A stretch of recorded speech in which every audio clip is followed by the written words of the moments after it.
Se inscreva no canal e ative a campainha, é fácil, rápido e nos ajuda a produzir mais conteúdos.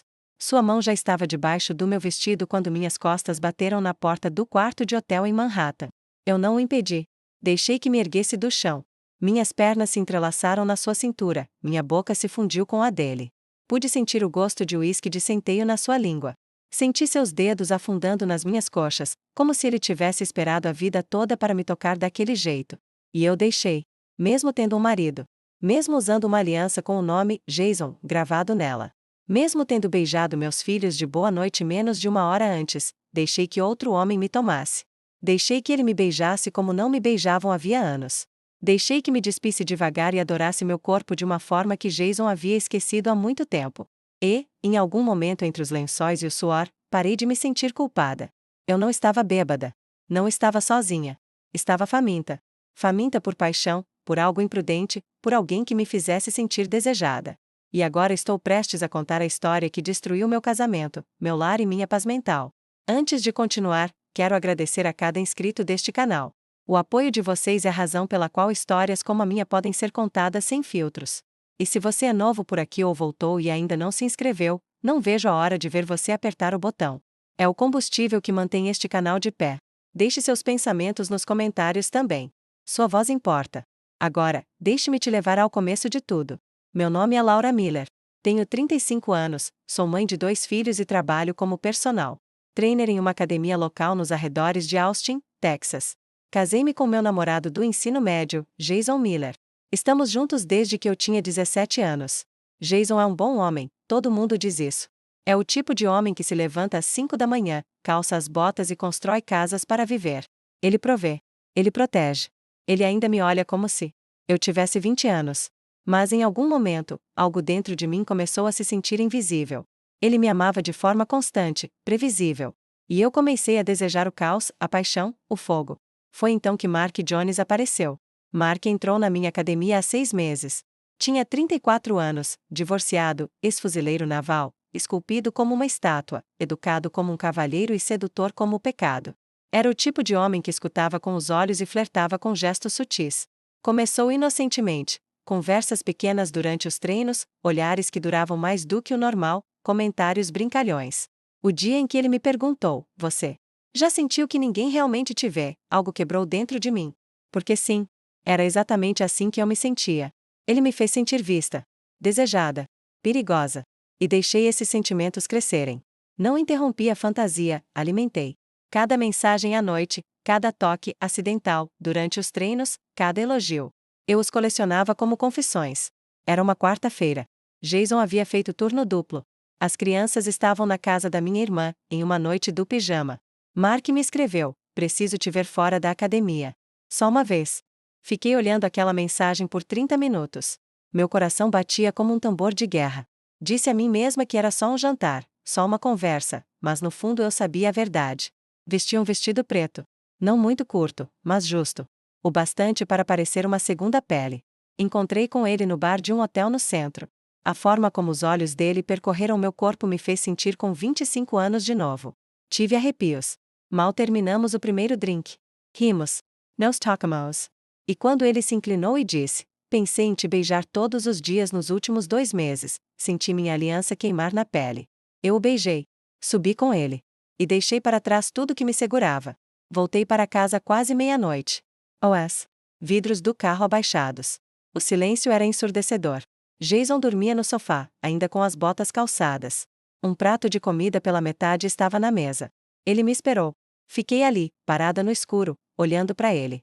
E pela primeira vez senti algo que não consegui nomear. Não era culpa. Nem vergonha. Era vazio.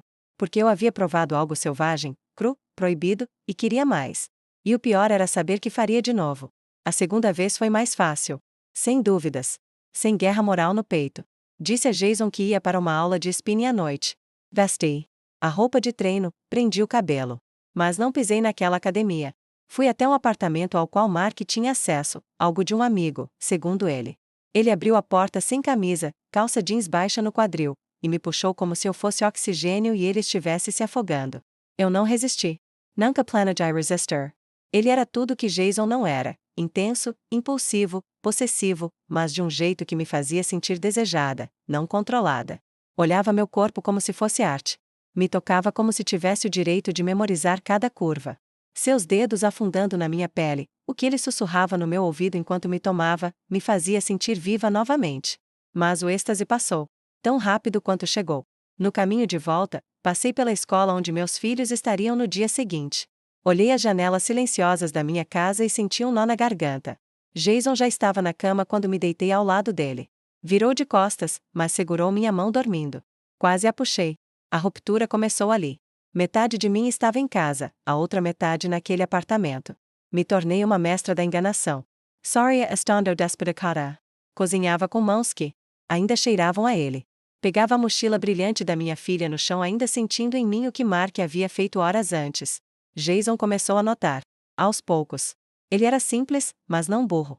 Perguntava se eu estava estranha, se havia algo errado. Eu mentia: só estou cansada, só estou distraída, só estou sobrecarregada. A verdade é que eu estava viciada.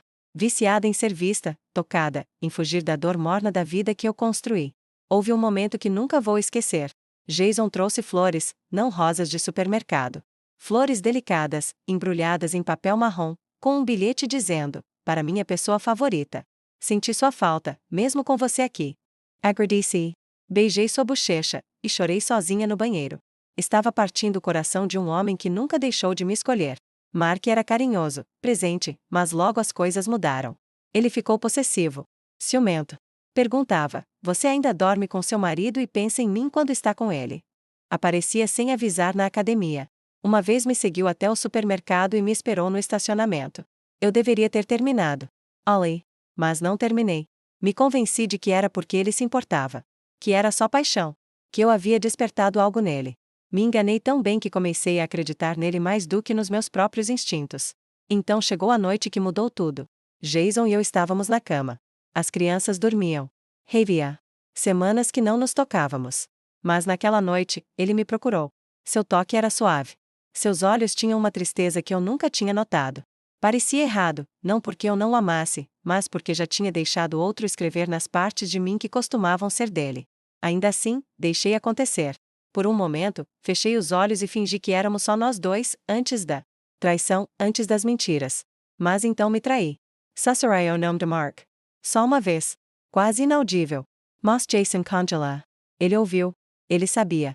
Não disse uma palavra. Apenas se levantou, pegou o celular e saiu do quarto. Fiquei ali, nua. Vazia, vendo meio mundo desmoronar. No dia seguinte, o silêncio. Jason não me olhou, não pediu café, não beijou as crianças antes de sair. O silêncio dele gritava mais que 1000 vozes. À noite, o encontrei na garagem sentado com meu celular nas mãos. Esqueci de apagar uma mensagem. Só uma. De Mark. Ainda posso sentir seu gosto. Preciso de você de novo, amor. Jason não disse nada. Levantou-se, colocou o celular no meu colo e entrou na casa. Senti o estômago afundar. Não conseguia respirar. Agora não era mais segredo. Era real. Estava exposto. E Jason tinha visto tudo. Quão longe foi? Quantas vezes? O que permiti? A porta se fechou atrás dele com uma firmeza fatal. Sem gritos. Sem tapas. Apenas um coração partido, envolto em silêncio. Tentei conversar. Tentei me explicar. Mas o que se diz a um homem que te deu seu nome, seu amor, sua lealdade, e viu você destruir tudo? Naquela noite, ele me disse apenas 5 palavras: você não é minha mulher. Dormiu no quarto de hóspedes. Começou a lavar a própria roupa. Recusou qualquer comida feita por mim. Criou um novo grupo com os filhos, sem mim. Mark, enquanto isso, lotava meu celular de mensagens. Dizia que agora podíamos ficar juntos. Que começaríamos do zero. Bloqueei. Porque, embora eu tivesse queimado meu casamento, finalmente vi Mark pelo que ele era: uma fantasia. Uma droga. Um erro disfarçado. De mágica. Mas já era tarde. O estrago estava. Se inscreva no canal e ative a campainha, é fácil, rápido e nos ajuda a produzir mais conteúdos. Feito. Quando Jason finalmente voltou a falar, foi para dizer que havia procurado um advogado. Sem gritos. Sem lágrimas. Um corte limpo. Era assim que Jason lidava com as coisas, como um homem que sabe demolir e reconstruir. Mas dessa vez, sem planos de reconstruir comigo. Lá no fundo, eu esperava que o silêncio significasse dúvida. Que talvez, debaixo da dor, houvesse perdão. Mas ele já tinha ido embora. Não fisicamente. Ainda não. Mas emocionalmente, Jason saiu da nossa casa no instante em que ouviu o nome de Mark sair da minha boca. E eu mereci. Ele ficou na casa enquanto eu fazia as malas. Não porque quisesse, mas porque as crianças precisavam de normalidade. Disse a elas que ficaria com a tia Susan por um tempo. Mamãe e papai só precisam de um espaço. Eram pequenos o bastante para acreditar. Mas vi a confusão nos olhos do meu filho. O medo no silêncio da minha filha. Crianças sabem mais do que dizemos. Sentem quando algo sagrado se quebra. Fiz as malas em silêncio. Peguei metade da gaveta do banheiro, alguns álbuns de fotos antigos, e o colar que Jason me deu no nosso 5º aniversário. Não sei por que levei. Talvez para me punir. Talvez para lembrar do que perdi. O mais difícil foi passar pela mesa da cozinha, a mesma onde Jason ensinou nosso filho a amarrar o cadarço. Onde ri com uma taça de vinho fingindo que não. Oh, Treya. Agora parecia uma cena de crime. Mark achou que tinha vencido. Depois que me mudei, voltou a ligar. Dizia que finalmente podíamos viajar, viver algo real. Ignorei. Então o encanto acabou. As mensagens viraram raiva. Uma noite ele escreveu: então destruí seu casamento e mesmo assim você não me quer. Você é igual a minha ex-mimada. E quebrada. Bloqueei de novo. Troquei de número. Eu devia ter visto antes. Ele nunca foi a saída. Foi a armadilha. Eu não só traí Jason. Deixei entrar na minha vida alguém que nunca se importou comigo. Entreguei minha alma a um homem que a usou como brinquedo. E quando já não havia mais ninguém para impressionar, quando o prazer virou cinzas, fiquei sozinha em um apartamento com paredes bege e um colchão no chão. Perguntando como fui parar ali. A última vez que vi Jason foi 3 semanas depois que saí. Ele deixou as crianças mais cedo. Vi ele do lado de fora. Procurei qualquer coisa em seu olhar: raiva, ternura, arrependimento. Mas seus olhos estavam vazios. Não cruéis. Não amargos. Apenas terminados. Disse que sentia muito. Ele assentiu. Disse que nunca quis magoá-lo. Ele sussurrou: mas você magoou. Entrou no carro e foi embora. Sem abraço. Sem, talvez um dia.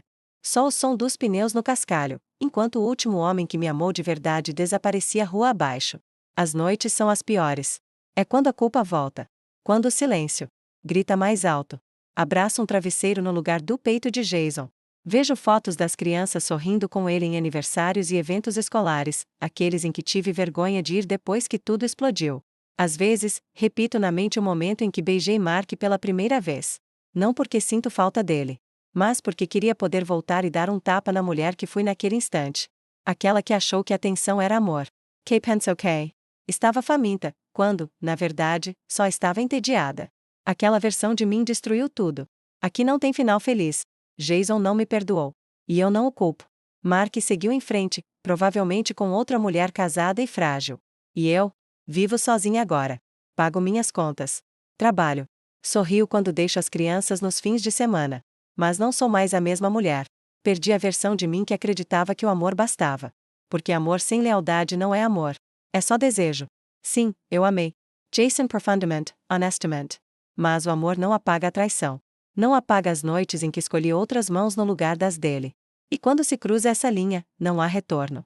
Você vive com isso. Você carrega isso como uma cicatriz. Invisível, mas que sangra toda vez que tenta dormir ao lado de alguém novo. Tentei sair com alguém uma vez. Foi vazio. Tudo parecia uma atuação. Sorri nos momentos certos. Re-educadamente. Mas não consegui me entregar. Não porque sentia falta de Jason.